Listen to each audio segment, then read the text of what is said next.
Olá, muito bom dia! Vai começando aqui pela PAN, mais uma edição da nossa revista radiofônica, o Morning Show. Aqui tem informação, prestação de serviço, entretenimento, tudo isso no papo dessa quinta-feira, 12 de julho de 2018. Vem com a gente, sejam bem-vindos. Estraga prazer. Juíza de Curitiba proíbe Lula de dar entrevista e de gravar vídeos para a campanha petista à presidência. A senadora Gleisi Hoffmann reclamou e disse que até o traficante Marcinho VP podia falar com a imprensa. Tormento em litígio judicial com Donald Trump. A atriz pornô Stormy Daniels é presa em clube de striptease em Ohio. O advogado dela afirmou que a detenção teve motivação política. Pura magia. Um espetáculo com selo de qualidade da Turma da Mônica resgata o encanto do circo. Já já a gente bate um papo aqui no programa com o Mauro Souza, a principal cabeça por trás dessa atração em cartaz na capital paulista. Esses são alguns destaques do Morning Show que está apenas começando e você é o nosso convidado de camarote. Vamos nessa? Morning Show. Bom dia, Paulinha. Bom dia, Ed. Tá feliz com o circo? Tô animada pra receber o Mauro aqui no programa. Você sabia que ali na Turma da Mônica o personagem Nimbus é uma homenagem do Maurício? O Maurício homenageia todos os filhos. Todos os 73. E que revertem em lucros e em licenciados. Muito é a melhor esperto. homenagem que um pai pode fazer. Muito esperto esse Maurício, hein? Não é maravilhoso? É Mônica, é Magali. Agora o Mauro, que você revelou, não sabia. O Mauro, É o Nimbus. Que é o Nimbus, a Marina, as gêmeas. Tem um monte de filhos, cara. Tá vendo, Muito Ed? bom. Você sabe que eu amo a Turma da Mônica. A gente tava conversando aqui antes de começar o programa. O Caio, o Arcon, todo mundo basicamente alfabetizou lendo os quadrinhos da Turma da Mônica, né? E hoje eu assino pros meus filhos. Foi uma das coisas que eu fiz questão. Eu vou dar um presente pra vocês. Olha Vamos aí. assinar os quadrinhos da Turma da Mônica. E coincidentemente chegaram hoje, Edgar, as revistinhas lá em casa. Eles piraram. Não, eles piram, já querem ler na hora. Lá em casa, Chico Bento e Cascão são os preferidos. E aí é sobre isso que eu quero falar no Twitter hoje. Essa paixão pela Turma da Mônica, o personagem que vocês mais gostam, com quem vocês se identificam.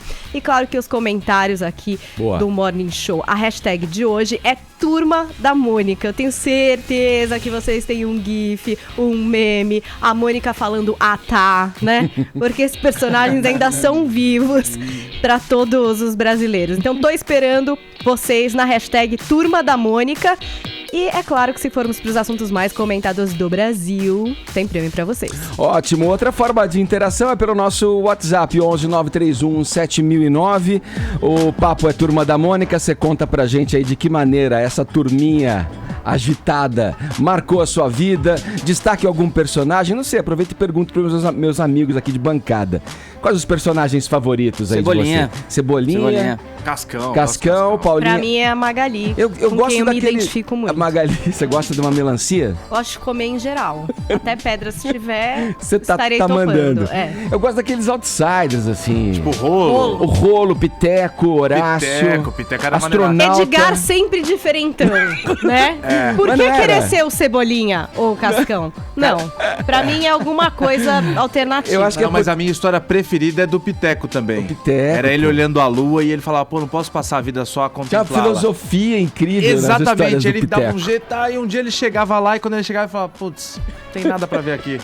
Baita mensagem, hein, mano? Baita mensagem. Não, sabe por quê? Eu acho, Paulinha, porque da turma, eu já meio que, quando molequinho, lia e achava que eu era meio da turma dele. Tinha uns caras estranhos que chegavam, de vez em quando, né? Então, aí eram esses caras, o Horácio, o Piteco, o Astronauta, o Pelezinho, depois pirei quando saiu a revista do Pelezinho. Jotalhão, Jotalhão. seus problemas na selva.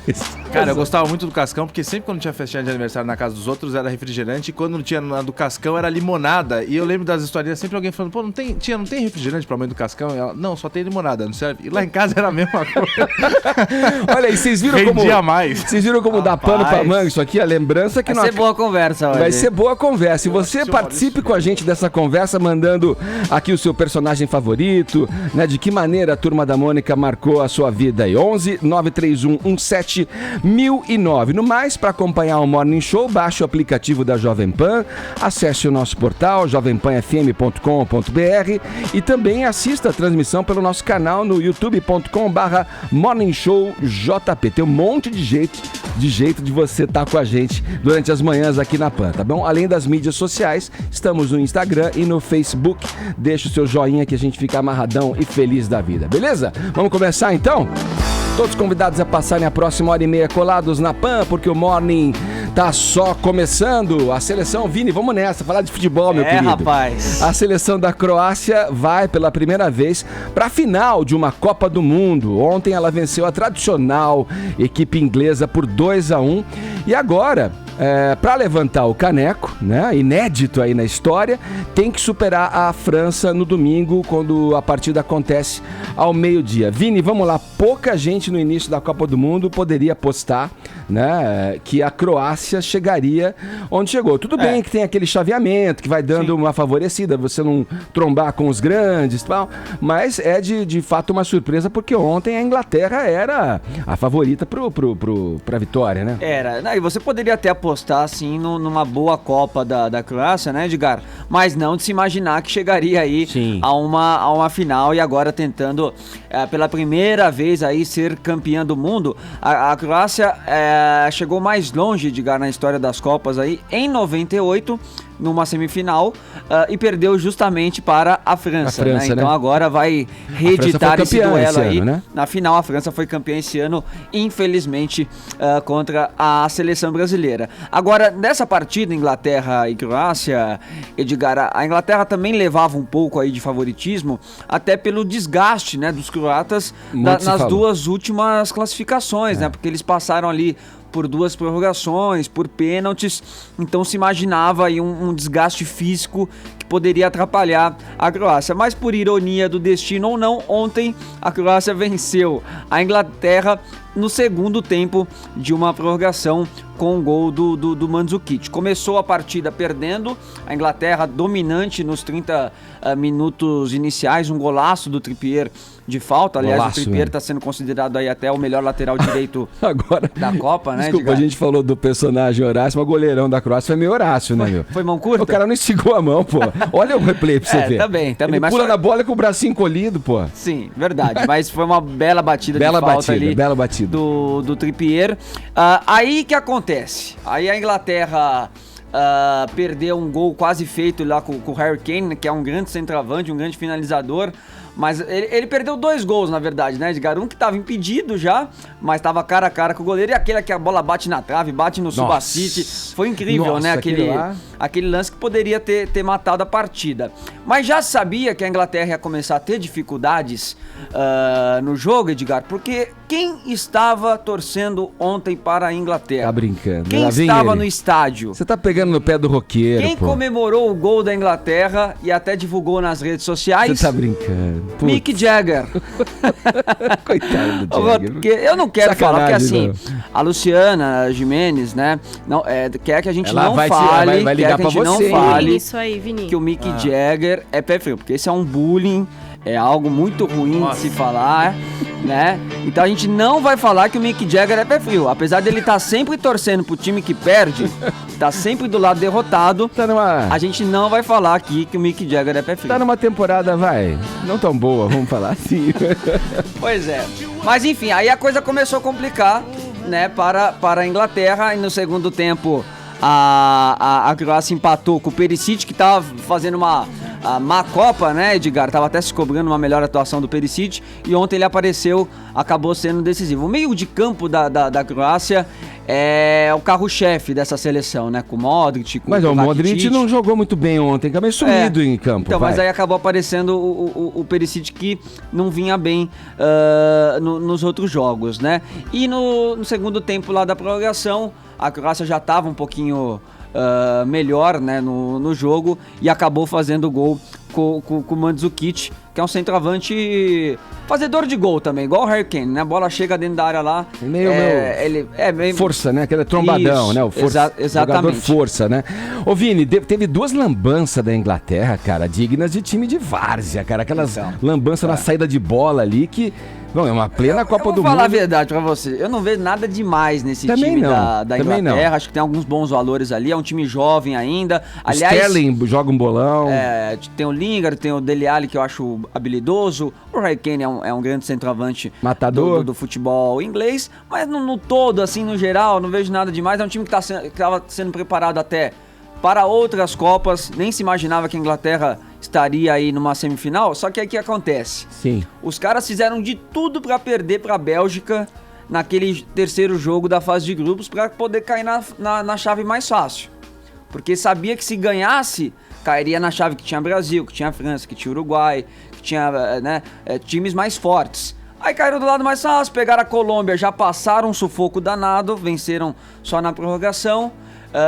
Depois pegaram a Suécia e agora tinha a Croácia pela frente. Então, eu não acho a Inglaterra esse time todo, não.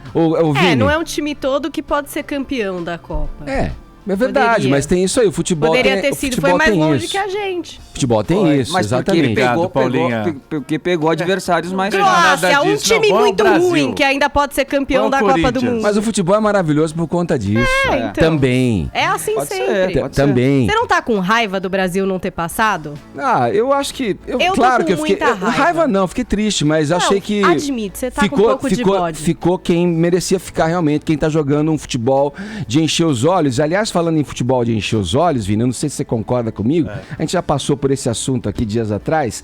Eu acho que, por exemplo, Bélgica e França jogam um futebol no estilo brasileiro. Sim. Aquele futebol envolvente, toque de bola, com até dribles, né? Claro que a gente sempre tem um diferencial nessa questão individual, mas os caras jogam um futebol bonito. A Inglaterra joga mais ou menos aquele futebolzão, como os croatas, meio frio, ali, burocrático. O cara toma um gol numa Copa do Mundo, fica tocando a bola de lado, achando que o gol vai sair naturalmente. Pra gente brasileiro que tá acostumado a ir pra cima, né? É meio de ficar inquieto num jogo desse, né? Achando chato, né, na verdade. Vocês estão torcendo pra quem no final? França vai ganhar e não vai ser de pouco. É 3-1 ou 4-2. Eu não acredito jogo aberto. Nessa facilidade. Porque assim, agora a gente tem que entender o seguinte, é o jogo da vida da Croácia também, né? Quando que os caras vão ter a chance de novo de estar numa final de Copa do Mundo? A França já foi campeão uma vez, já teve em outra final. Então eu não espero essa facilidade toda, apesar de achar que a França é favorita, tudo claro. Bem, eu né? respeito a sua opinião, mas vamos perguntar pra quem sabe. E aí, Tite, quem é que vai levar essa final, imaginando que ali, como é que vai se comportar cada time, Tite? Esquece o respeito. Eu não quero colocar um vencedor. Pra mim, os dois merecem. Vai ficar em cima do muro de novo. Ô, Murão. A minha primeira Copa, assim, de lembrança é 94, vi o Brasil ser campeão. 98, não engoli, porque eu já tava acostumado a ver o Brasil ganhar e tal, e ir pra final. Então eu quero que a França perca de uns 18-0. Agora, Edgar, momentos curiosos dessa partida também, né? No segundo gol da Croácia, os jogadores atropelaram o fotógrafo, né? Que eles foram fazer o montinho ali, e aí não perceberam que o fotógrafo tava ali no meio também, que era o Yuri Cortez, da agência AFP, ele que é de El Salvador, mas como bom profissional que é, ele aproveitou ali o momento e registrou, né, do chão, deitado, ele registrou ali as fotos da comemoração dos croatas e foram as melhores fotos da partida. E depois também, no final do jogo, quem roubou a cena foi o filho do jogador, o Vida, né? Vida. Do zagueiro Vida. Primeiro ele pegou, né, o filho dele, colocou ali nos ombros e depois ele correu pelo gramado, descalço, fez a festa. Bonitinho. Todo feliz, bonitinho, chamou a atenção aí, olha lá, com a camisa do pai, né, número 21. E esses dois momentos aí foram destaques aí que também chamaram a atenção dessa classificação croata. Falando em momento de destaque e falando do Vida, do filhinho dele, ele foi vaiado, né? Porque só mandou um salve para a Ucrânia, né? Os separatistas, todos pegavam na bola, os russos presentes no estádio vaiavam bastante, né? Edgar, agora, você sabe que apesar da eliminação, a imprensa inglesa, que exaltou demais, né, essa seleção durante toda a Copa, mesmo com a eliminação, o tom era de vocês foram heróis, estamos orgulhosos de vocês, foi um fim do sonho, mas vamos continuar acreditando, e foi foi considerado lá na Inglaterra até um resgate da torcida inglesa com essa seleção.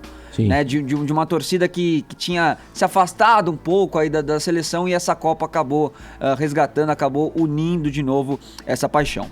Falado, Vini. Vamos lá, gerar o assunto aqui no Morning Show. A procuradora... Não, peraí, desculpa. Tem antes aqui uma medida judicial, aí não sei se eu posso dizer isso, mas acontece o seguinte: metida numa briga judicial com o presidente dos Estados Unidos, Donald Trump, a atriz pornô Stormy Daniels foi presa durante uma apresentação num clube de Ohio. Paulinha, conta pra gente o que aconteceu, mas tá com cheiro de perseguição isso aí, hein? É isso que alega o advogado dela, o Michael Avenatti, que tem conta verificada no Twitter, então é ele mesmo que está dizendo. E por lá, o comentário dele foi esse, que isso cheira ao desespero, meio que para desqualificar a Stormy Daniels, que ela foi presa por fazer um show que ela já fez em vários outros estados nos Estados Unidos, e que são acusações que ele considera que são falsas, que a cliente dela vai se dizer inocente, ela não está mais presa, Edgar, agora ela já foi liberada, pagou uma fiança de $6.054, então ela não está presa, mas vai na sexta-feira prestar esclarecimentos, e ele está bastante indignado, dizendo que isso cheira a desespero, que vai lutar contra todas essas acusações que são falsas. E até eu fui dar uma olhada, Ed, parece que naquele estado existe uma lei, que é a tal da Community Defense Act, que proíbe que uma dançarina, nua ou seminua, seja tocada por alguém que não seja um familiar, né? Aí eu não sei, a gente não tem imagens de como é esse show da Stormy Daniels, que ela vem performando em vários lugares nos Estados Unidos. E uma coisa que indignou também o advogado é que a justiça, a força policial, tenha gente para fazer uma blitz num show, numa casa de striptease, que resulte nessa prisão. Tipo, gente, não tem mais nada para fazer, não tem mais nada para apurar, vamos fazer uma força policial para ir num clube de striptease para ver se as pessoas estão ou não tocando o corpo da performer, né? Peraí, mas aí nessa história tá mal contada, né? Porque se ela tem o corpo tocado, ela que é presa? Não, eu acho que não pode um show como de se ela tivesse esse toque. Tipo, toca em mim. Autorizado o toque. A gente não viu o que aconteceu história, também dentro. Essas imagens que estão rodando na imprensa são dela sendo presa, tipo, na saída. E eu não consegui achar nenhum vídeo ou nenhuma narrativa que conte o que acontece exatamente nesse show, mas aparentemente não pode ser tocado, e o que essa força policial constatou é que de repente foi tocado, e aí prenderam a moça, mas agora tá em liberdade, pagou a fiança, vai prestar mais esclarecimentos, lembrando que ela tá nesse imbróglio aí com o Trump já de faz tempo. Em 2006, logo quando o Trump casou com a Melania, eles teriam tido um caso, só que aí às vésperas da eleição, o advogado do Trump pagou uma bolada, 130 mil dólares para a conta dela, meio que para comprar um silêncio. Depois dele eleito se descobriu isso, o advogado admitiu que fez esse pagamento, houve uma discussão tremenda se esse dinheiro era dinheiro de campanha, se o Trump deu esse dinheiro depois, enfim, uma grande confusão, mas fato é que houve esse pagamento, houve a assinatura também de um contrato de confidencialidade, e é isso que ela pede na justiça para romper, muito provavelmente para vender, né, os direitos autorais da narrativa dela e fazer uma grana com isso, mas é exatamente esse o imbróglio que eles têm judicial. Ela quer falar sobre o que aconteceu e ela tem um contrato de confidencialidade assinado com o Trump para não falar sobre isso e esse dinheiro recebido. Ela vai salvar os Estados Unidos falando o que aconteceu?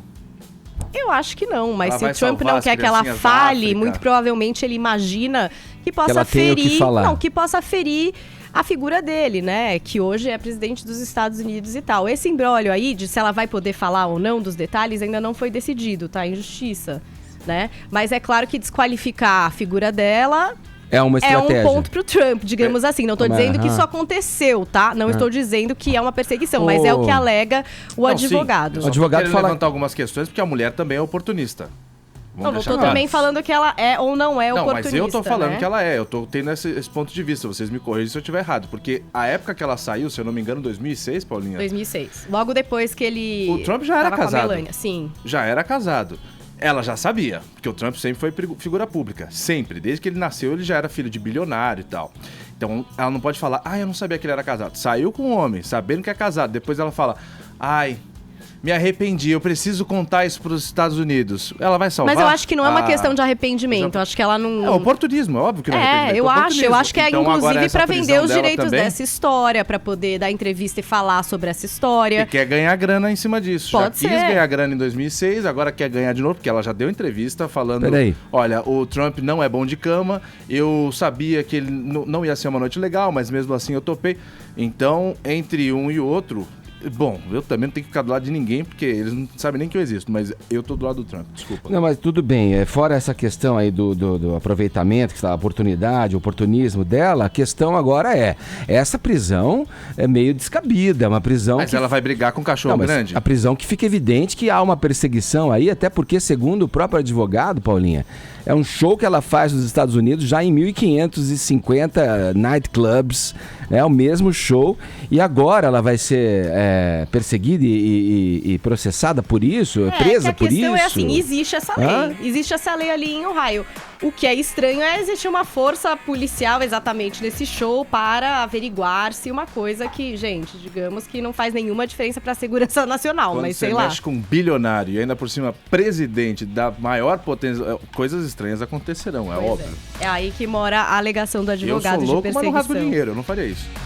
Vamos lá, vamos agora vamos mostrar para vocês uma reportagem do Vitor Brown, aqui da Jovem Pan, sobre o resgate dos garotos, né, tailandeses e do treinador, que ficaram aí quase 20 dias isolados numa caverna na Tailândia. Solta pra gente, Bruno, por favor. As autoridades da Tailândia divulgaram nesta quarta-feira as primeiras imagens do resgate dos 12 meninos e do técnico dos javalis selvagens.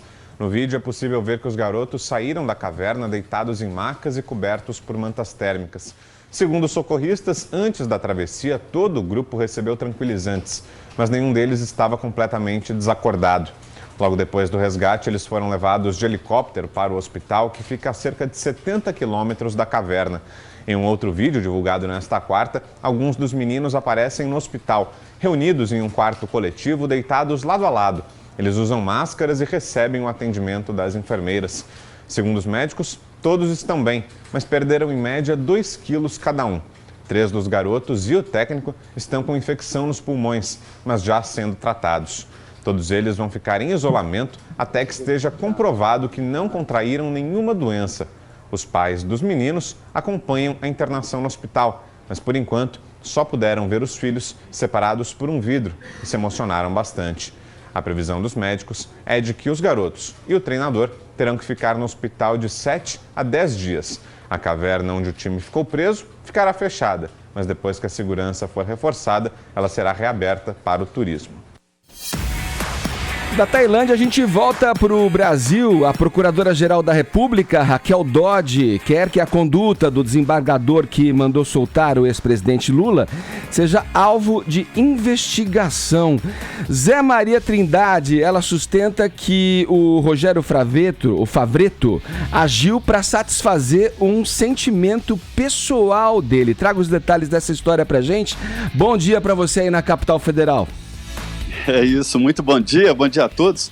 Olha, a Procuradora-Geral diz que não foi só incompetência, só erro não, e que existiu ali uma programada ação para exatamente colocar na rua o ex-presidente Lula contra decisões da própria Justiça, do Tribunal Regional Federal, do qual faz parte o desembargador Rogério Favretto, e também o STJ, Superior Tribunal de Justiça, e o Supremo Tribunal Federal. Por isso, a Procuradora-Geral entrou com esse pedido, é uma queixa-crime no STJ, Superior Tribunal de Justiça, que é o tribunal que julga exatamente os desembargadores. O desembargador Rogério Favretto foi assessor do Partido dos Trabalhadores, assessorou o ex-ministro da Justiça, Tasso Genro, e tem ligações diretas, inclusive uma filiação anterior ao PT.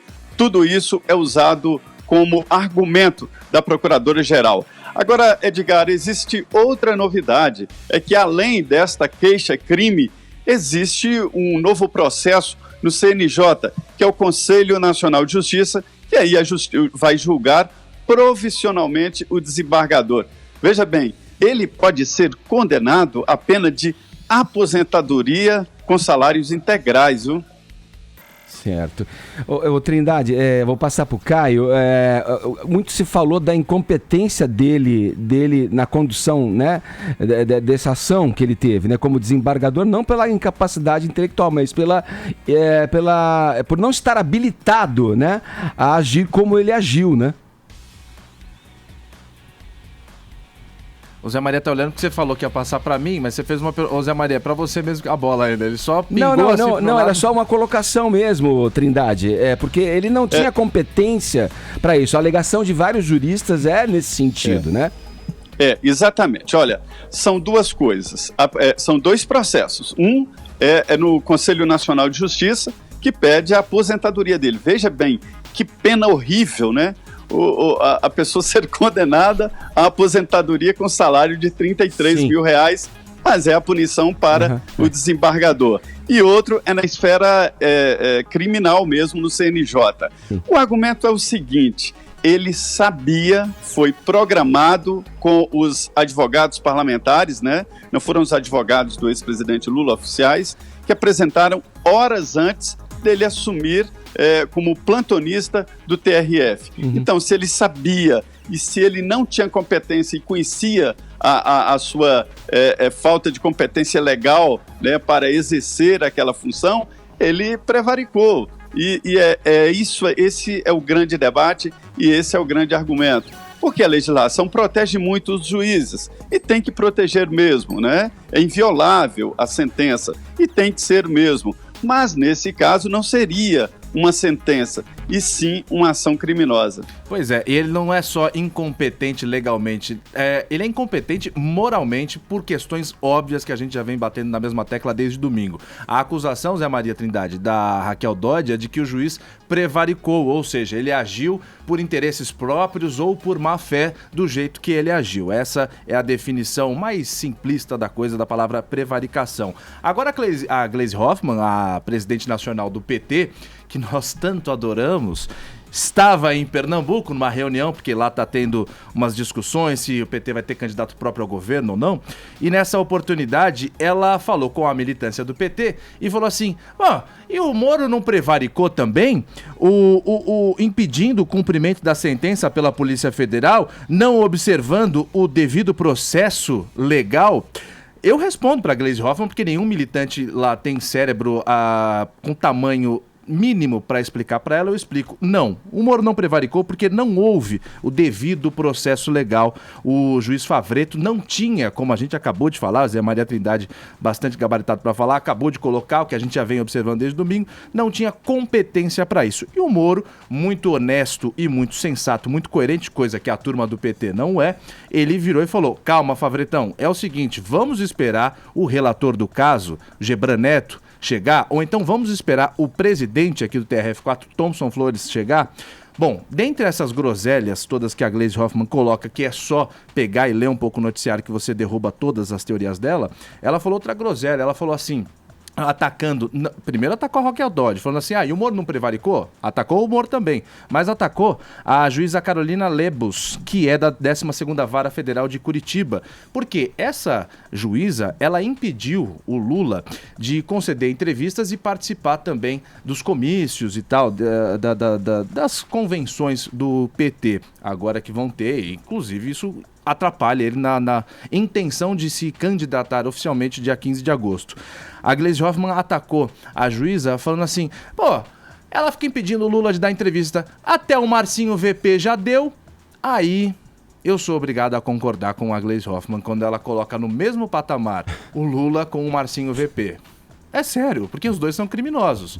O Lula é um criminoso, Edgar, não olha com essa cara. O Lula não é um criminoso. Quem falou não fui eu, é a justiça. Já condenou, eu não tinha olhado com esse olhar. Quando eu vi, já julgou. Quando eu vi a notícia, eu não tinha prestado atenção nessa comparação que você fez agora pra gente. Olha só para concluir o meu pensamento, a revista Veja traz hoje, na verdade o portal Veja traz hoje uma matéria do Silvio Navarro, colocando o seguinte, com dados. O Lula tinha que escolher 2 pessoas para visitá-lo e ser o porta-voz dele com a militância, certo? Foram escolhidos os deputados Paulo Pimenta e José Guimarães. Paulo Pimenta do PT do Rio Grande do Sul, e José Guimarães, do PT do Ceará. No dia 24 de maio, os dois visitaram o Lula na cadeia. Fizeram foto, postaram vídeo, tal e coisa, aquela coisa. Nessa mesma semana, os gabinetes dos dois em Brasília emitiram passagens, bilhetes aéreos com destino a Curitiba, a capital paranaense. Não era para colocar? Então não, vamos nessa, vai por aí, vai. Os valores. São várias denúncias, uma atrás da outra, só que pelas leis da Assembleia, da Câmara, perdão, os deputados só podem emitir bilhetes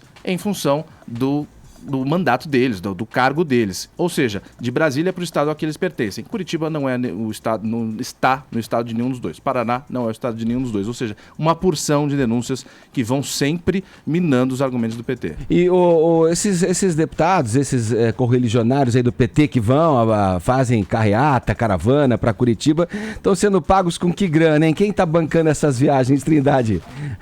Pelo menos um pedacinho você, viu, Edgar? Todos nós. Todos nós, um pouquinho, né? Todos nós. É um debate muito profundo, porque a Câmara dos Deputados dá uma passagem ida e volta por semana para cada parlamentar e uma para o Rio de Janeiro, eu não sei por que estabeleceram, né? Isso é uma cota.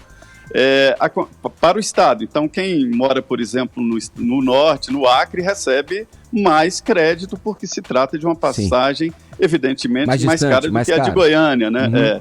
E convencionou-se que, a partir de um determinado momento que havia uma farra muito grande, de creditar, são créditos que o parlamentar usa na agência. Então, ele pode comprar, por exemplo, mais barato. E não é só passagem, a estadia, né? A estadia também pode ser paga pela Câmara dos Deputados, desde que haja a prestação de contas.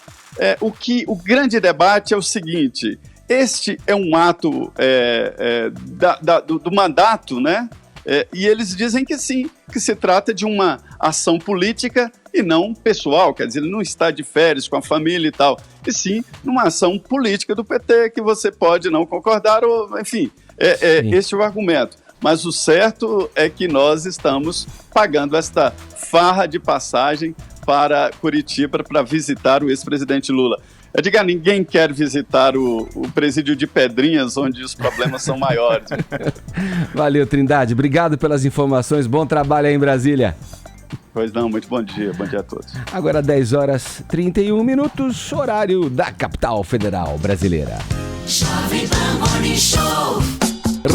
Respeitável público, senhoras e senhores, nosso convidado de hoje é responsável por uma atração que está encantando crianças, adolescentes e adultos. O circo Turma da Mônica, o primeiro circo do Novo Mundo, chegou a São Paulo arrebatando corações.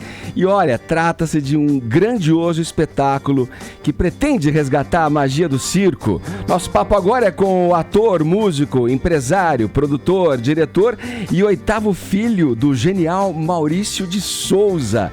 Mauro Souza, seja muito bem-vindo aqui ao nosso programinha de rádio Morning Show. Muito obrigado, bom dia pra todo mundo. Tava comentando aqui, tô muito feliz de estar aqui, eu os ouço sempre na rádio, obrigado. Quando eu consigo.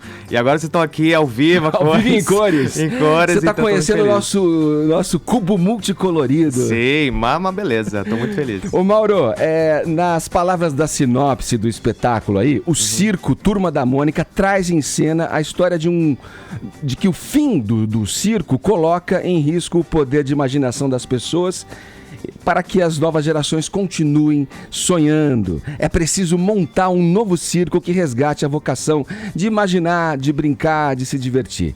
Como é que se dá esse resgate? Olha, primeiro que a gente conta com a Turma da Mônica ali em cena, né? Mônica, Magali, Cascão, Cebolinha e o Dedé Santana, que é o nosso mestre de cerimônias aí desse espetáculo. E contamos também com o palhaço Rodrigo Roblenho, que ele é o palhaço que já foi do Varecai, do Circo du Soleil, né? Também está no nosso elenco.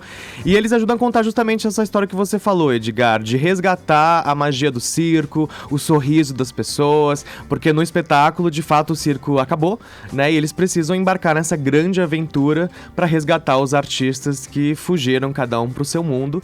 E aí tem que assistir para ver, né? Ver o que realmente acontece. Mas de fato é uma super produção, a maior produção da história da Mauro Souza Produções hoje. Foi um projeto aí de 8, 9 meses de duração, que a gente criou com muito amor, muita intensidade, foi bem puxado, mas que tem valido muito a pena. As famílias que têm ido lá têm gostado bastante, saído bastante emocionadas, e eu tô muito satisfeito também. A gente, enquanto o Mauro fala, vai vendo quem nos acompanha aí, vai vendo algumas imagens do espetáculo, né? É isso aí. Que a gente está apresentando aqui, conversando e trazendo nesse papo com o Mauro. São 21 pessoas em cena, Edgar, a gente conta aí com mais de 40 cases de LED, porque a gente tem uma tecnologia, né, de cenografia ali, de desenho animado, que foi feita pela própria Mauro Souza Produções, mais de 90 figurinos, são mais de 10 toneladas de cenografia. Então é um grande espetáculo mesmo. Deixa eu só, Paulinha, desculpa, eu tô Pode empolgado falar, aqui. pode Não, porque falar, a gente, no início do programa, Mauro, para convidar as pessoas a interagirem, aliás, estamos aguardando tua mensagem aí, dizendo como a Turma da Mônica marcou tua vida, quais foram os personagens, né, que marcaram. A gente daqui a pouquinho vai ouvir aqui no decorrer. E eu tô aqui para responder. Tá aqui para responder. Todos os personagens estão presentes ou qual a seleção de personagens que estão ali? Porque são muitos. São muitos. São mais de 300 personagens do Maurício de Souza, né? Haja criatividade. Gente, cada um é um filho. Nós somos hoje em 9 filhos, os 9 têm personagem. Mas no espetáculo a gente tem Mônica, Magali, Cebolinha, Cascão, a participação especial do Jotalhão também tá em cena, o Astronauta, o Franjinha. Então, realmente, quem gosta de Turma da Mônica vai conseguir ver um pouquinho de tudo Bidu ali. tá? O Bidu não tá. O Bidu não tá. Poxa, o Bidu não tá. Mas o Bidu, as pessoas gostam tanto do Bidu que eu acho que vale um espetáculo só do dele. Bidu e do Mingau, porque realmente tem um carinho muito grande ali pelos pets, né? Então, é o seu caso, Paulinho? Eu adoro os pets. Adora pets. Aliás, tem ouvintes mandando foto dos gatos que chamam Mingau, por causa do gato da Magali, Da que é Magali. um monte de gente aqui mandando. E tem gente que chama a Mônica, claro que por causa Magali, da Mônica. Mônica, né? Exatamente. Mas o que eu ia perguntar, você falou, quem gosta de Turma da Mônica. E não são só as crianças. E você falou que as famílias saem muito emocionadas e curtindo muito. Dá pra um adulto, assim, meio jovem, tipo, de uns Tipo você. 38. Não, você vai levar os filhos, com certeza. Mas e quem não tem filho? Pode ir lá, vai gostar também? Paulinha, é muito mais comum do que você imagina a gente encontrar na nossa plateia casais sem filhos ou aquelas famílias que tem uma criança e tinham 8, 9 adultos. Ou seja, a criança era o desculpa, pretexto, né? É justamente para eles conseguirem assistir. Afinal de contas, a marca Turma da Mônica já tem 60 anos, né? Então a gente pega gerações e gerações aí de famílias, todo mundo gosta de Turma da Mônica, e esse espetáculo não é diferente, é um espetáculo para todo mundo, para toda a família, ou seja, você...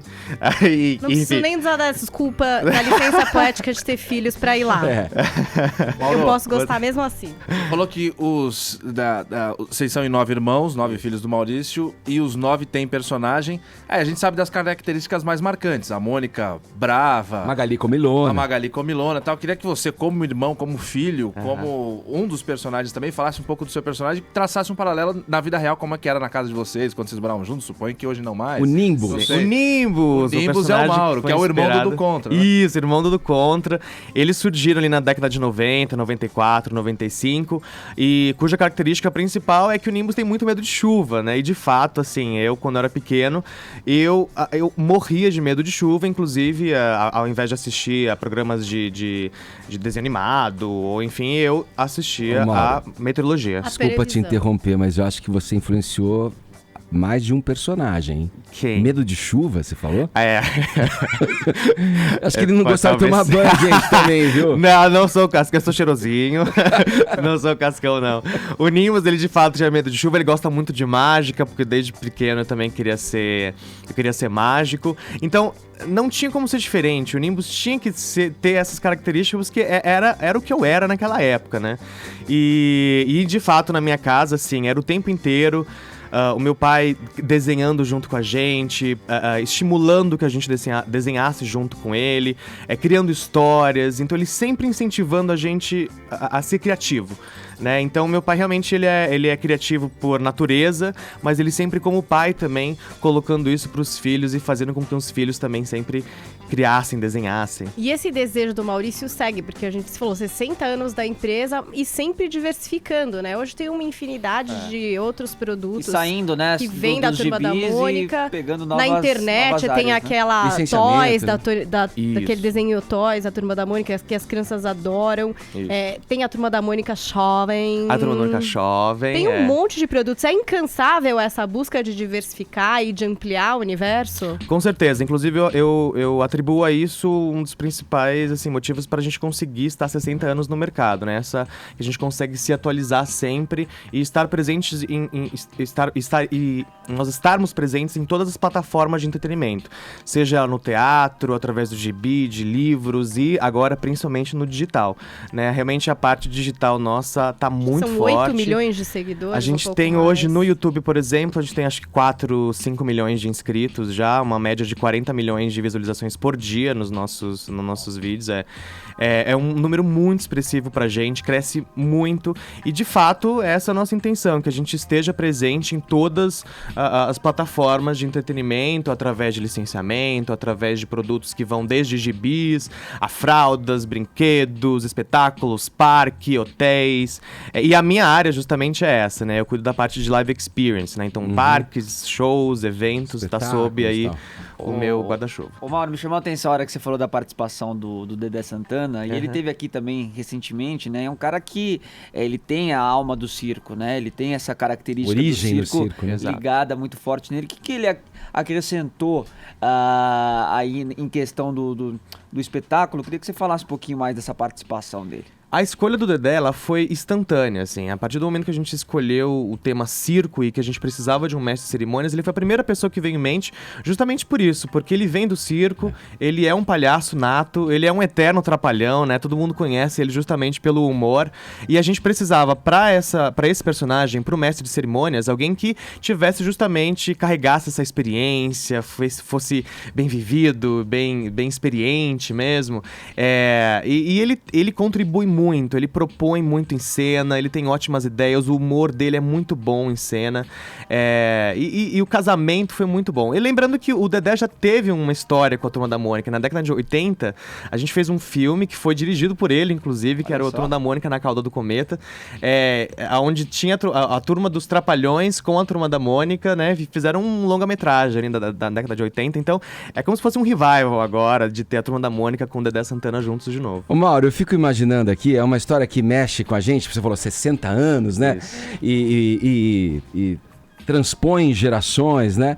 Eu fico pensando o seguinte, isolando essa história, vamos pegar aqui, ó, um cara que, de uma maneira genial, utiliza e cria e se inspira nos próprios filhos para criar personagens e criar um império, e criar um mundo que auxilia as pessoas que iniciaram muitas vezes a alfabetização com os gibis, com as histórias da Turma da Mônica e tal. Eu queria que você falasse pra gente aqui, de que maneira você, que cresceu nesse meio, você é um dos filhos mais novos, você é o caçula ou não? Eu sou o oitavo. Tem 9, então. São 9, Tem 9. De que maneira você... Olá, Fábio Júnior, eu não deixava, hein?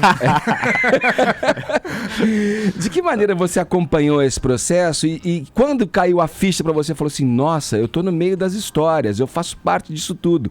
Até hoje tá encabeçando esse braço da Maurício de Souza, que cuida de espetáculos. Então, conta um pouco da tua trajetória, desde criança até chegar ao dia de hoje. Edgar, eu diria que assim, quando eu era pequeno, né, que eu entendi quem era o meu pai e o que acontecia, né, porque eu via o assédio em cima dele, até o momento em que eu realmente entendi o que estava acontecendo, eu diria que eu virei uma pessoa meio metida, porque eu adorava falar assim, sou filho do Maurício de Souza, eu sou um personagem em quadrinhos, eu tô dentro da Turma da Mônica, mas eu falava isso, eu era metido principalmente por muito orgulho disso, né, é um super privilégio ser filho do meu pai, de eu realmente ter um gênio em casa, E ele é um gênio, ele é um super profissional, uma inspiração pra mim e um super pai.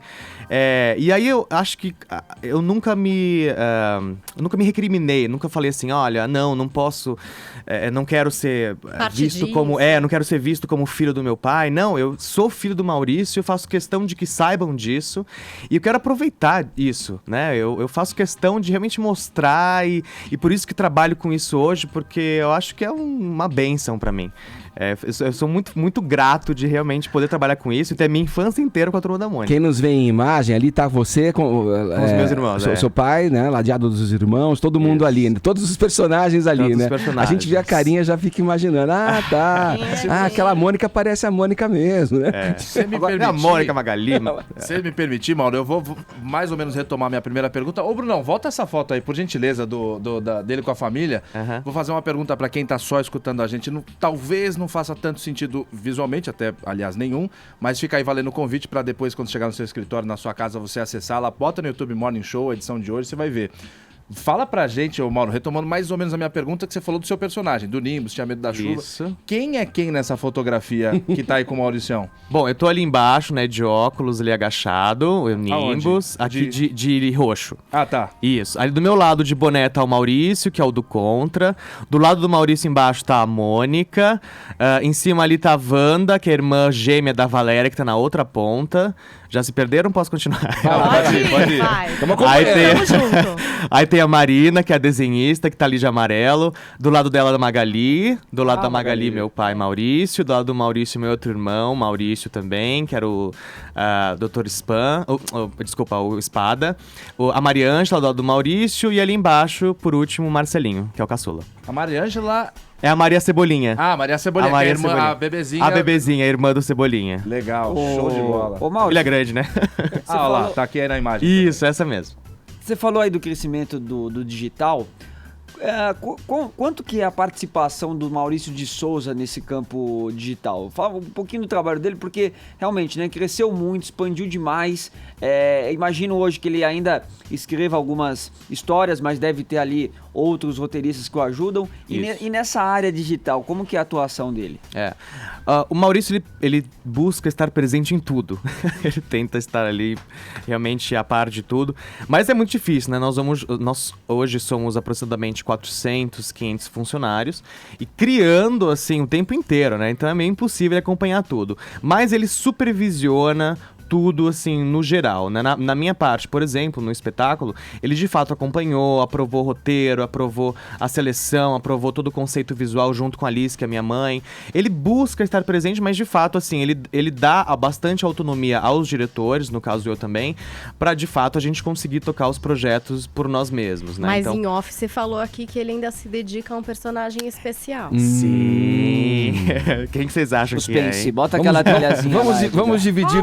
Vamos dividir com os nossos ouvintes, então, qual seria a personagem que Maurício de Souza ainda usa o seu carvão ali pra desenhar? De punho pronto. Como o Maurício de Souza é bastante ativo, escreve e tal, deve ser um personagem bastante ativo que não tem apelido pra quem é braço curto numa empresa, por exemplo, né? É isso, tô certo? Olha, tá no caminho certo, O personagem que ele ainda realmente escreve, para o qual ele ainda escreve as historinhas, é o Horácio.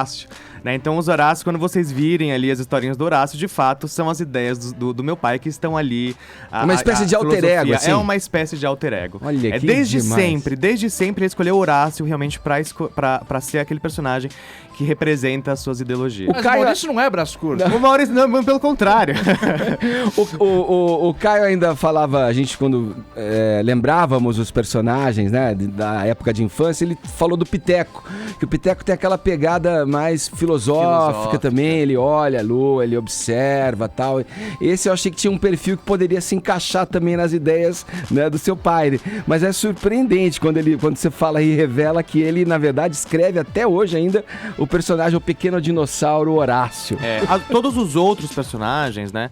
A gente tem lá uma equipe de mais de 25 roteiristas que estão espalhados pelo Brasil inteiro, escrevendo diariamente milhares de histórias, né? Então ele tem uma equipe grande pra ajudá-lo com isso. Mas aí ficou uma dúvida no ar.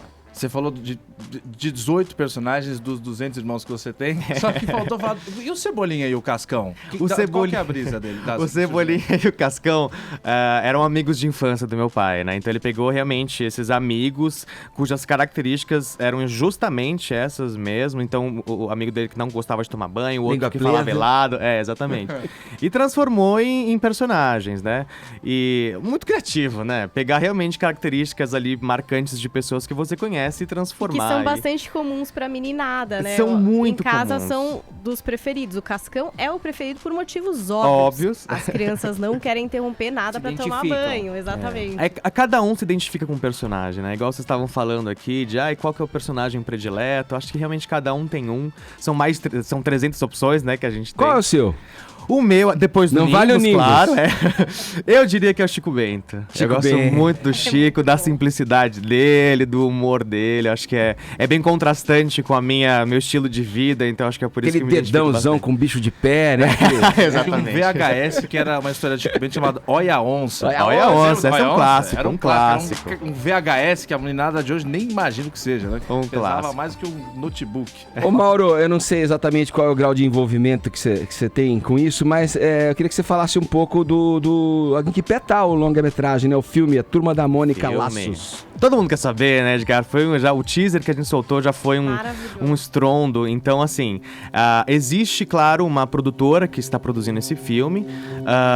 E aí existe uma curadoria da Maurício Produções para as aprovações desse filme, né? Então, os diretores se reúnem, eu sou um deles, para justamente acompanhar todo o processo do filme. Mas ele está sendo produzido por essa outra produtora e dirigido pelo Daniel Rezende, o grande diretor, aí, um super conceituado, que ele é incrível. Isso. Ele é incrível. E só pelo teaser já dá pra ver que vai realmente ser uma obra-prima, né? Uma obra de arte, porque vai ficar lindo. E esses atores, a seleção, a gente teve mais de 15 mil crianças audicionando pra esse papel, pra gente selecionar 4. A gente até separou um trechinho do vídeo, exatamente quando o Daniel Rezende chama essas 4 crianças, imaginando que vão continuar um teste, e aí elas se encontram com o Maurício. Foi emocionante, foi demais. Acho que não só pra elas, mas pro meu pai, né? Magali começa a chorar na hora, nesse demais, momento, hein? né? E eles ainda não sabem, é o Maurício que vai dizer pra eles daqui a pouquinho que são eles, a Turma da Mônica. Tá meio fazendo um fakezão, vou dar um presente pra vocês, aí dá o coelhinho ali pra Sansão. Mônica. Né, dá pra cada um acessório, pra Magali dar uma melancia lá. Teste pra Mônica, né? E aí, de fato... Espetacular. Tinha que ser pro Cebolinha, logicamente. É muito legal. É muito legal. Gente, parece que tem meu cachorro. E eles são incríveis, essas crianças são incríveis. Além de muito talentosas, elas são muito engraçadas, super espontâneas. Muito, muito bacana, hein? Ali tava aparecendo a Mônica. A Mônica é brava mesmo, que nem a Mônica? Olha, Você tomava umas na orelha? Não, ela é fofa, ela é Pescotapa. fofa, ela é fofa. Quando ela precisa ser brava, ela é brava também, mas assim, ela é muito fofa, ela é um amor de pessoa. A gente se dá muito bem. Ela é diretora comercial hoje do estúdio, né? Então ela comanda toda a parte de licenciamento dos produtos nossos. E ela é um amor de pessoa. E a Magali come igual a Magali? A Magali come e não engorda. Fiel a personagem. Ô Mauro, a gente vê essa emoção, né? Muita gente que lê os quadrinhos, porque às vezes um gibi muda a vida de uma pessoa realmente, né? Com certeza. Você tem alguma história marcante, assim, que seu pai tenha te contado, que você também vivenciou de alguém que chegou e falou, olha, essa história, esse personagem mudou a minha vida? Com certeza. Uma vez uma menina veio conversar comigo no espetáculo, já com os olhos bem... já quase chorando ali, falando que quando ela era pequena, ela tinha muito problema de autoestima, que ela sofria muito bullying.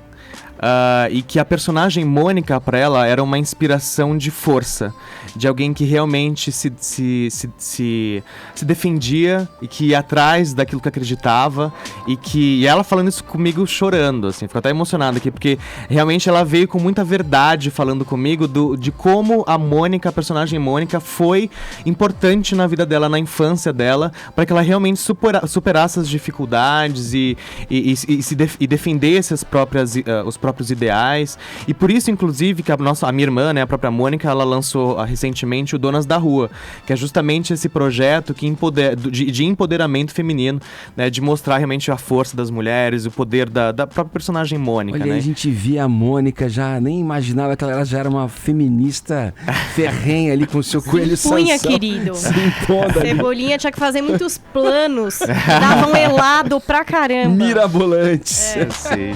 A gente está conversando com o Mauro Souza aqui no Morning Show, comentando a respeito do espetáculo em cartaz, né?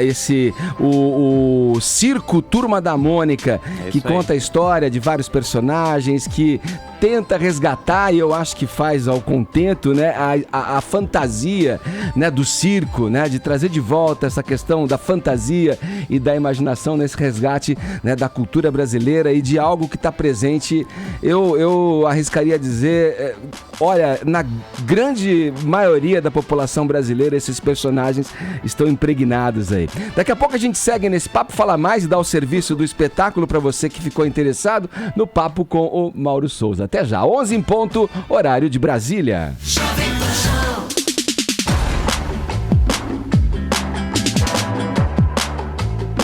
Estamos de volta aqui no Morning Show, batendo um papo com o Mauro Souza, diretor do Circo Turma da Mônica, o primeiro circo do Novo Mundo, cuja temporada em São Paulo vai até o dia 19 de agosto no Teatro Opus, do Shopping Vila Lobos.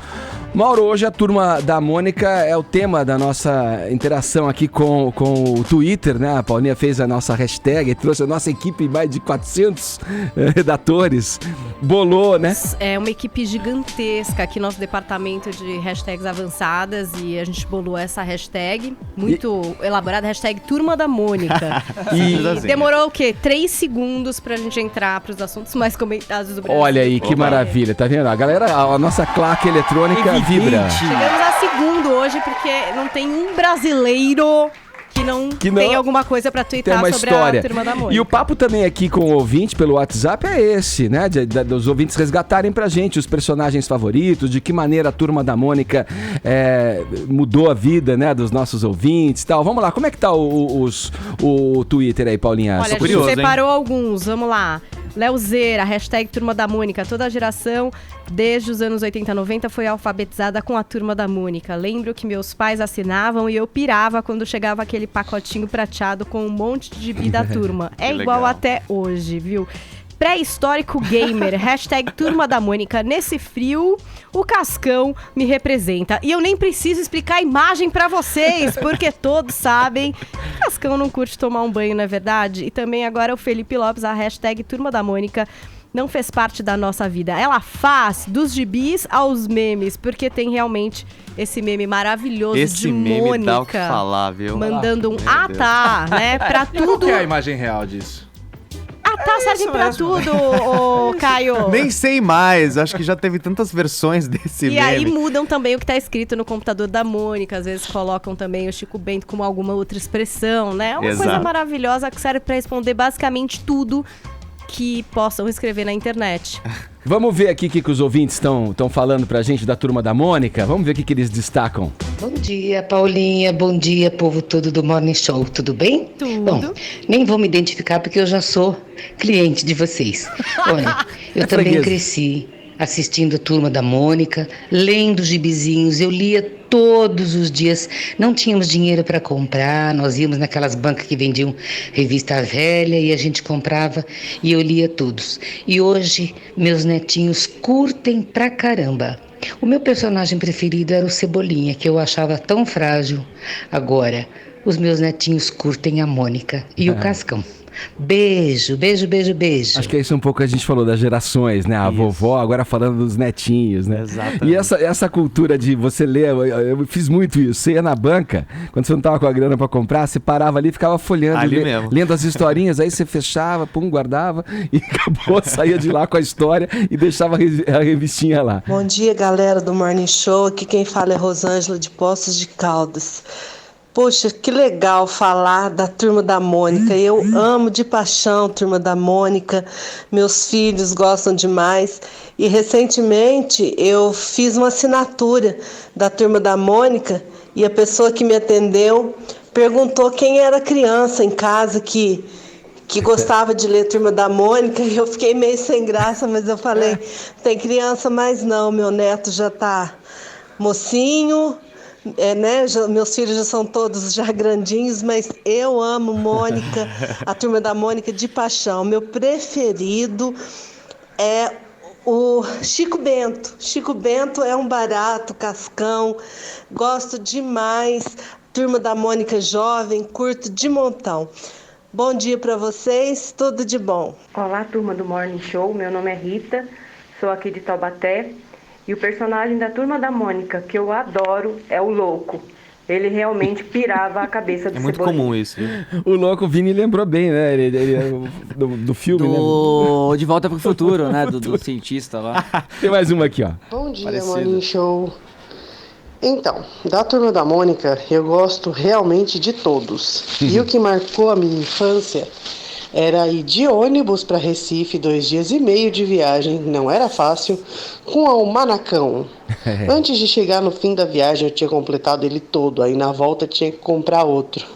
Isso marcou muito, vendo as paisagens e brincando com aquele almanacão a viagem toda. É isso, gente. Adoro vocês. Beijo. Tá aí. Isso deve ser motivo de muito orgulho pra você, né, Mauro? É isso que eu ia falar, Edgar. Esse carinho que a gente sente, que é muito sincero das pessoas com os personagens da Turma da Mônica. Cara, isso não tem preço, assim. As pessoas vêm falar com a gente, vêm falar comigo pra mostrar mesmo e contar cada um a sua história com a turma. E são sempre histórias muito felizes, assim, né? São sempre histórias muito emocionantes. Sou uma pessoa muito privilegiada, Edgar. Eu acho que é realmente meu pai é um ser espiritual. É um cara realmente muito, muito impressionante pra todo mundo. Mauro, teve alguma coisa que a gente deixou de te perguntar sobre esse espetáculo que você gostaria de falar? Olha, Edgar, acho que a gente falou um pouquinho de tudo, mas o mais importante é que, de fato, é um espetáculo para toda a família, que eu espero todo mundo lá, no Teatro Opus do Shopping Vila Lobos, sábados às 16 horas, domingos às 11 às 16 horas. Temos a Turma da Mônica, Dedé Santana e o palhaço Rodrigo Robledo no elenco, e grande elenco também, uma trupe super afiada para fazer os números circenses. E espero que todo mundo se divirta muito, se emocione e saia do teatro transformado. Boa.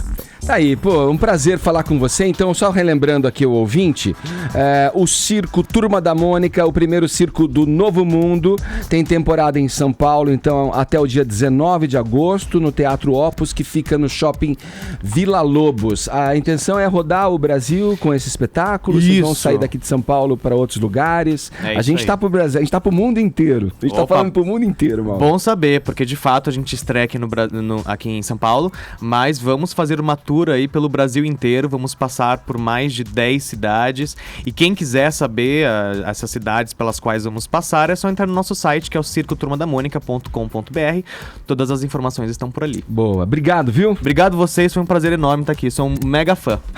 Agora 11 horas, 12 minutos, horário de Brasília.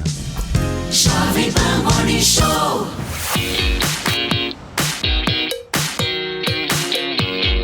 Legal, né? Você reviver esse universo, né? Quanta lembrança vem, né? Na cabeça, né? Cara, todo mundo deve ter ficado lembrando assim, quem tá ouvindo a gente, né? Nossa, meu gibi favorito. Certeza. Aquela época era boa. Vamos lá? Aquelas 3 tirinhas na última página. Vamos voltar à vida real, vai. aquele choque de realidade agora. Vamos lá, o senador Magno Malta, do PR, jogou areia nos planos eleitorais do deputado federal Jair Bolsonaro, pré-candidato à presidência da República pelo PSL. Caio, tá aí um casamento político que não vai mais acontecer. Não. Pelo menos nos termos que o Bolsonaro. É o nosso personagem aqui do Morning Show. É isso aí.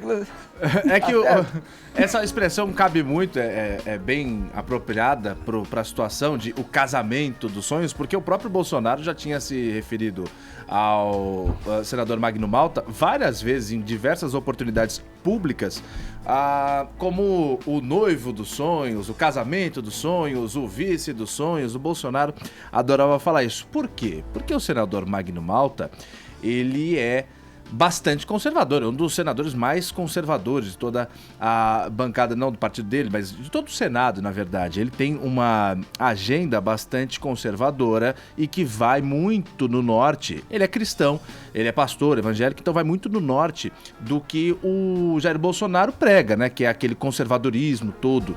Mas essa é a explicação pública maior. O Jair Bolsonaro está no PSL, que é um partido naniquinho, e o Magno Malta, além de ter o conservadorismo, é do PR, que é um partido maior, e com isso o Jair Bolsonaro ganharia bastante, com essa aliança, com essa vice-candidatura do Magno Malta, ganharia bastante tempo de TV, que a cada eleição vai perdendo mais importância, ou vai ganhando menos importância, o tempo de TV com o advento da internet, mas ainda para 2018 isso é importante sim, e isso fazia brilhar os olhos do Jair Bolsonaro. Só que, apesar de ter uma parcela grande de eleitores que gosta do Bolsonaro, o Magno Malta tem dúvidas, como todos, se o Bolsonaro vai ou não entrar no Palácio do Planalto. E o Magno Malta é senador. Ele deve ter ficado pensando até ontem à noite, até ontem à tarde, porque isso saiu no finzinho da tarde. Vou ou não vou aceitar ser vice do Bolsonaro? Ele botou em xeque o seguinte: se eu concorrer à reeleição no Senado, eu tenho mais chance do que sair, abrir mão disso, entro como vice do Bolsonaro, vai que o Bolsonaro não entra. Eu perco o meu cargo público? Não. Aí, nas palavras dele, ontem na Assembleia Legislativa do Espírito Santo, de Pernambuco, ele falou o seguinte: eu pensei muito, e aí eu tive que avaliar a minha importância, e na minha cabeça, a minha importância é no Senado. Portanto, Bolsonaro, eu não vou não. Pernambuco não, do Ceará, na Assembleia Legislativa do Ceará. Ele falou, eu não vou não, porque a minha importância está no Senado, eu sou mais importante. Não aceito, publicou o Diário do Nordeste. Então saiu aí. Nos últimos dias ele já vinha fazendo um suspense. Vai ou não vai, o Magno Malta? E aí ontem ele deu a resposta. Não vou.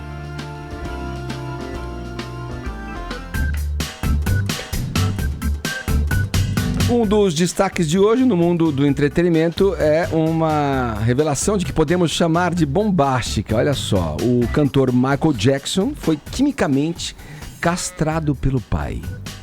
Vini, quem que disse isso?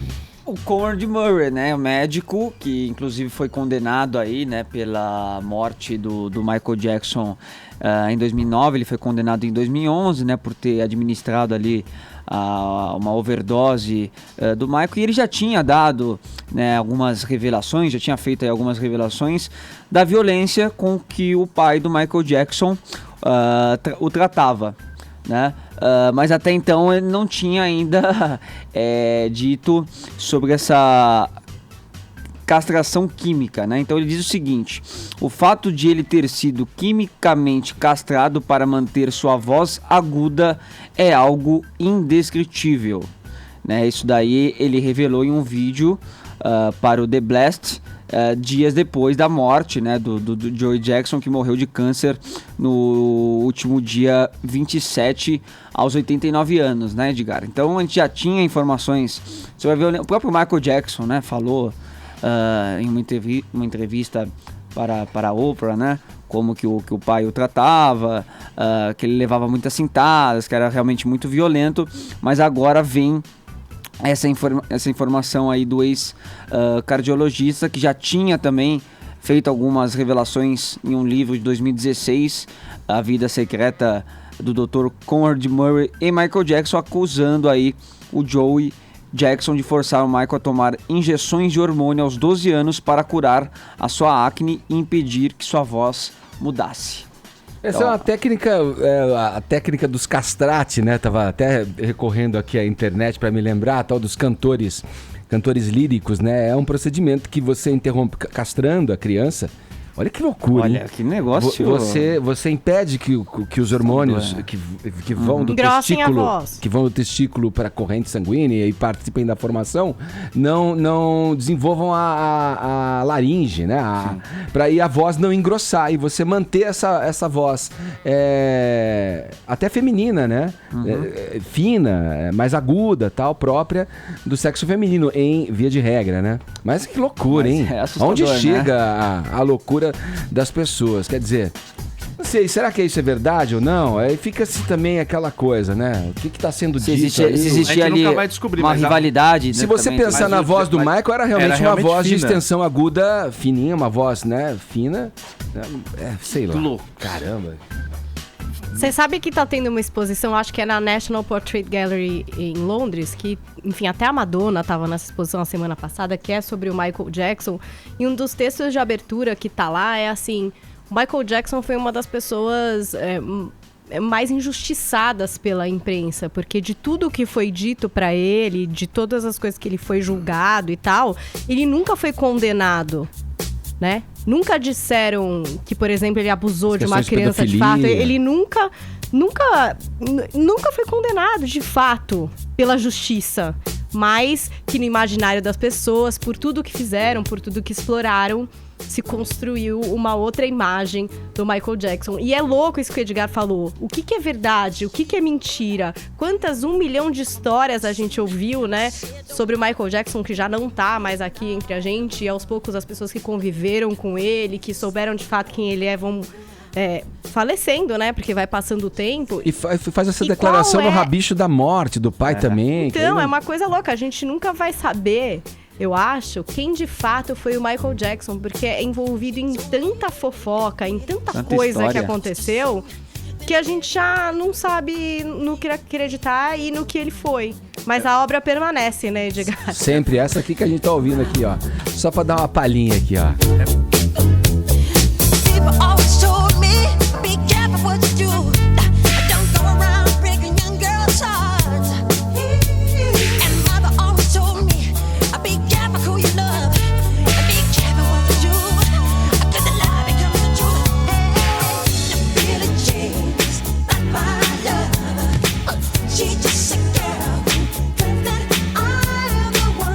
Deixar, a gente vai embora, né? Não é?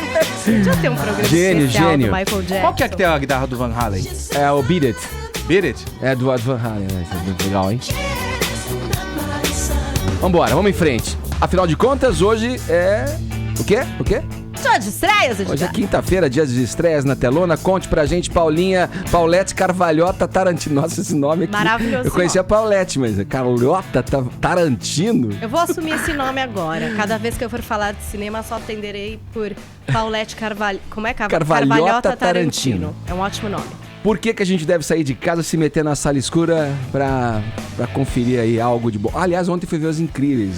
2, né? Puta, eu gostei mais do primeiro, mas tudo bem. Não teve aquele negócio lá Não tive, mas é bem perceptível esses momentos em que podem desencadear ali uma crise de epilepsia, né? Bom, e também para as crianças, Edgar, você sabe que a gente está em julho, é um período onde os estúdios escolhem realmente lançar filmes direcionados para as crianças, porque é claro que eles estão em férias e a gente tem uma animação que estreia hoje, Hotel Transilvânia 3, Férias Monstruosas, que é também uma sequência, Ed. É muito básico que as sequências se desgastem com o tempo. Hotel Transilvânia 1 é uma graça, a história do pai, vampiro, Conde Drácula com a sua filha, e essa filha buscando a independência, né? Quem sabe encontrando um namorado. O Hotel Transilvânia 2, ela tem um filho, e é óbvio que eu tô falando que é Hotel Transilvânia, porque Conde Drácula é dono de um hotel, não é, querida Edgar? Onde recebe muitos monstros, muitas múmias, onde tem assistência de Frankenstein, tá todo mundo ali cuidando desse Hotel Transilvânia. E agora na parte 3, Drácula está desgastado, está procurando um amor, está cansado, e sua filha tem uma grande ideia, mandar ele para um cruzeiro. Ele vai tirar férias, ele que cuida das férias dos outros no hotel dele, agora vai tirar férias num cruzeiro. Quem sabe por lá ele não conheça alguém especial, Edgar. Mas você sabe que o amor não é assim tão simples. Às vezes ele chega com alguns problemas, e como a gente tá falando de monstros, esses problemas podem ser um pouco mais sérios do que estes que a gente enfrenta na nossa vida. Então tá aí, eu tenho certeza que quem assistiu os filmes anteriores tá com vontade de ver esses. É um dos desenhos que os meus filhos curtem demais. Então, Hotel Transilvânia 3, Férias Monstruosas, aproveitem pra levar a criançada pro cinema. Tem também um filme de ação com o Dwayne Johnson, o The Rock. Ele que é blockbuster, leva muita gente mesmo pros cinemas. E o nome basicamente já conta o que é o filme, porque é Arranha-Céu, Coragem Sem Limite, Edgar. Claro que teremos muita prova de coragem. Porque Dwayne Johnson, The Rock, é sempre corajoso. É um em filme seus mais filmes. testosterônico. É uma coisa maravilhosa. Então esse cara é um veterano de guerra, ex-líder de operações de resgate do FBI, ele perdeu uma perna em ação, então hoje ele trabalha avaliando a segurança de arranha-céus. E aí ele vai pra China, leva a família pra fazer uma consultoria pra um prédio que é o maior prédio, mais seguro, tipo um Titanic versão prédio, assim. E ele vai lá pra fazer a análise dele de segurança. Ele vê que nesse prédio tem alguns problemas, parece que o pessoal não dá muito ouvido pra ele. Mas aí, querido, eu tenho incêndio! Eita. Pega fogo nesse prédio. E ele desesperadamente vai ter que descobrir quem provocou esse fogo. E a família está dentro do prédio, a mulher e os 2 filhos. Então ele ainda vai ter que socorrer esse pessoal que ele ama. Uma grande confusão, muita explosão, muito tiro, né? Muita coisa acontecendo com o Dwayne Johnson, como sempre. O cara é do tamanho do guarda-roupa Bartira, né? É coragem sem limite, querido. E aí, fechando, um filme francês, Uma Casa à Beira-Mar, dedicado a Edgar. Eu acho que ele vai gostar deste filme. Será? Vamos ver. É a história de 3 irmãos que vão se reunir num lugar maravilhoso, uma pequena vila perto de Marseille, Edgar. E eles vão se reunir porque o pai tá a ponto de falecer. Um dos filhos ficou com o pai a vida inteira aí nessa vilinha, cuidando do restaurante do pai, da vida que o pai imaginou pra ele. Os 2 outros filhos foram embora e regressam então pra essa despedida. E aí, claro que vão ter que desatar aqueles nós do passado, né, Edgar?